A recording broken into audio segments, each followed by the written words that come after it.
Hey guys, what is up? Mate here doing another gameplay commentary, in particular Battlefield 1. I haven't done a commentary in a long time, so I'm kind of doing this on short notice, so I might also have some rust on me, but no fucks given. I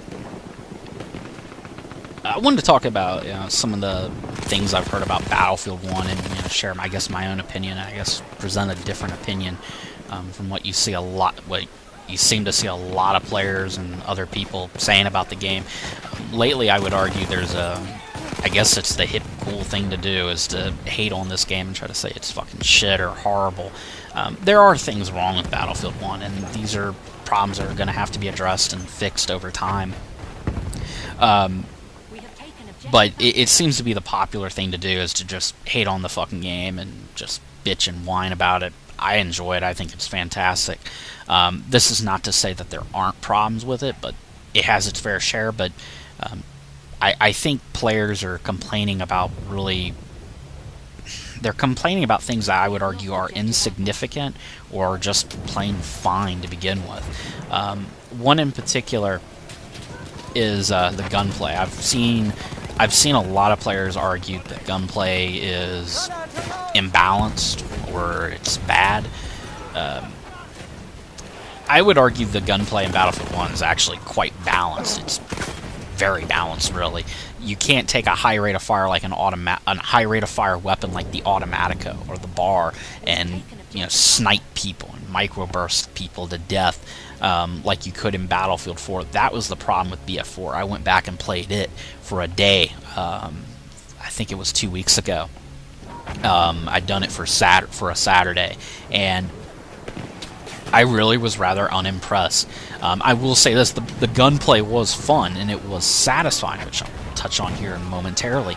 But I wouldn't sit there and say it was as good as Battlefield 1's, simply because only thing you did was tap fire and microburst people to death.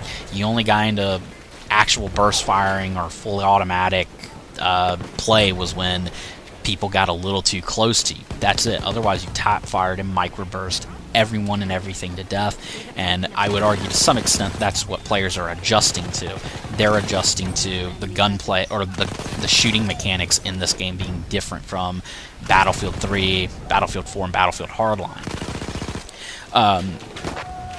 You cannot take the Automatico and the Bar and use them across the map like you could in, say, Battlefield 4. That's a bit of an exaggeration, I'll admit, but it is true, though. You cannot take the Automatico or the Bar in this game and, basically cross-map, laser beam people to fucking death. It's just not happening. These guns have too much random bullet deviation inside of their range, which is another thing. People have complained about the random bullet deviation. It's actually quite easy to deal with as long as you're using the gun inside of the range it's designed for. The BAR and the Automatico are designed primarily to be used inside of close quarters, not inside of medium or long range. They're actually one of the least accurate weapons in the game. If you actually want to engage people at medium and long range, you would use something like an MP18 or a Madsen or the Ribé roll, for example, or a Benet Merci. That's what you would use if you wanted to fuck people up at medium or long range. You do not take the BAR or the Automatico and try to laser beam people to death. It's just not happening.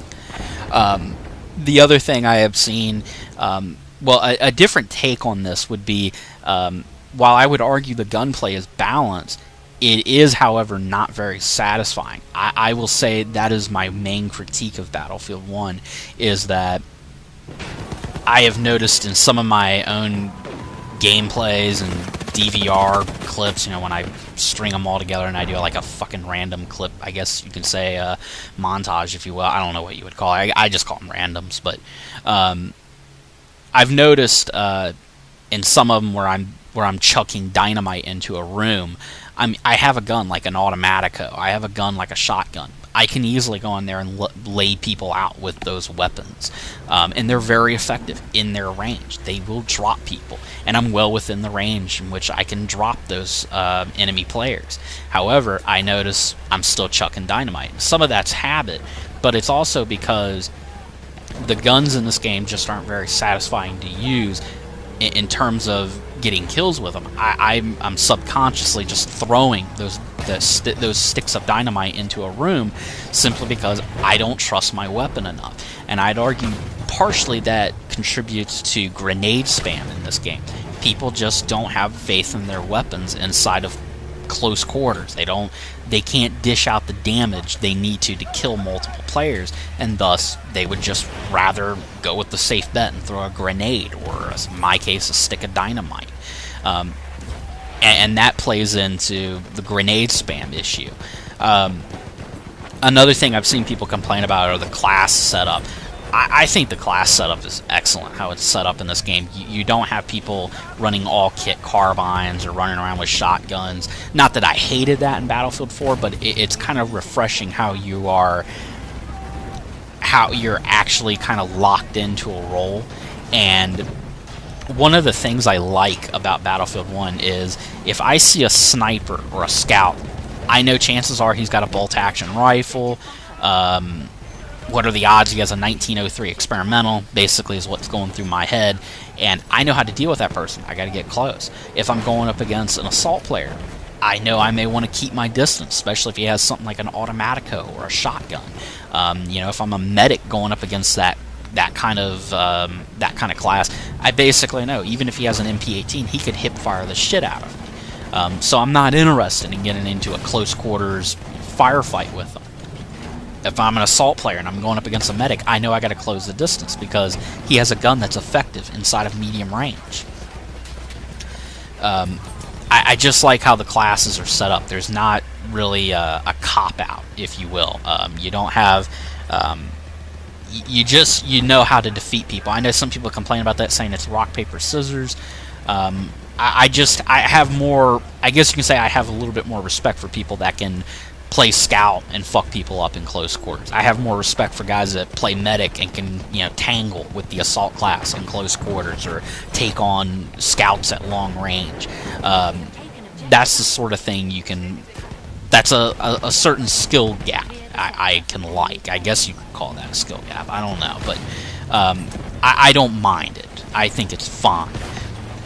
There are, however... There are actual problems with Battlefield 1. I touched on the gunplay and just how it's not satisfying. How you could fix that, I've heard all kinds of things. I've heard some people say, well, you could reduce the bullet to kill on automatic weapons, raise the rate of fire.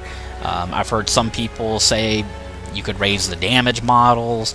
I'll leave that to the CTE people and devs to decide what needs to be done, but I would argue that's part of the problem is with grenade spam is just people are not satisfied with the weapons. This is not to say you can't get kills with them. This is not to say you can't kill a lot of people with them.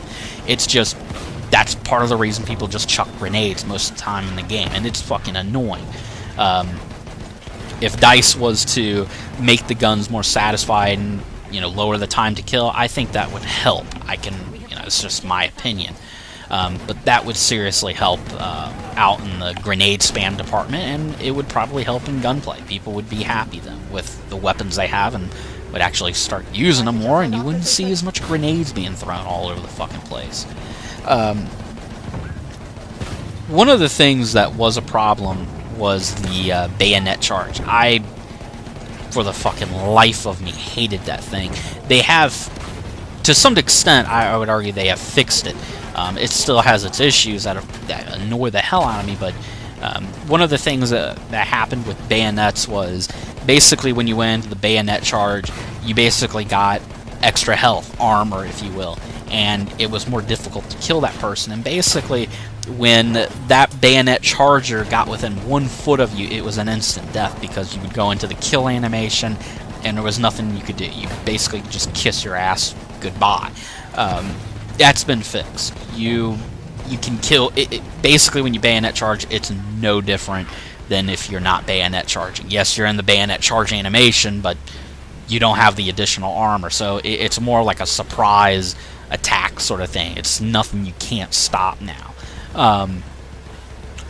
One of the things that I think you could do, another thing to touch on grenade spam that I think could be done and to address some of the issues with grenade spam in the game, was Ammo 2.0. I was genuinely excited when it was announced, and I actually got a look at what was being proposed. I would argue, a lot of players, people on Reddit, just lost their fucking shit, thinking it was going to be auto-regenning ammo all over the fucking place, and it was auto-regenning ammo, but it was at a much slower rate than people think. The best example I had explained to me was, it's kind of like regenning health. Yes, you can regen your health after a firefight. Does that make the medic useless? No. People were making that argument with regenning ammo, how that would make the support class useless. It just wasn't going to be that way. You were going to regen ammo, but it was going to be at a really slow rate, and the support was going to be there to speed it up. In other words, you actually create a situation where support is actually really useful. Right now, the only thing support is for just dropping ammo. That's it. This would create a situation where support would be valuable to those assault players in that anti-tank engagement. Motherfucker could drop an ammo box, you could pick up some AT grenades or anti-rockets and get back to fighting that tank. They would actually be truly useful to you. And as it currently is, the only thing I see of use with a support player, they're only useful part of the time. They're not as useful as a medic is most of the time, is what I'm trying to say. This would create a situation where support would be useful as the medic is, and it would have a real role for the entire squad and the team. This would also cut down on grenade spam, and that was proven through the CTE. I believe it was a 13% decline, something like that. It was 13 or 15%, which I thought was nice, and I have no idea why people lost their shit over it. I mean, people, for whatever reason, just lose their minds thinking, oh my god, they're casualizing the game, now we're going to have infinite ammo, some silly shit like that, but it just wasn't the case. People were complaining for all the wrong reasons, and it's just unfortunate, but I think people just need to have a little bit more of an open mind when it comes to Ammo 2.0. Sorry if this video is actually coming to an end, but sorry if I'm kind of all over the place and I'm just I guess this video had no rhyme or reason to it, or it just wasn't very well structured. I'm just sort of doing this on the fly, and I'm just kind of strapped for time right now. I'll probably go back to Battlefield 1 gameplays after this video. Alright guys, I just wanted to share a different opinion about Battlefield 1. A lot of people are complaining about all the wrong things. I mean, Battlefield 1 has its problems, but I think people are complaining about the wrong problems. Problems that aren't really problems at all. In any case, I will catch you guys later. Peace out.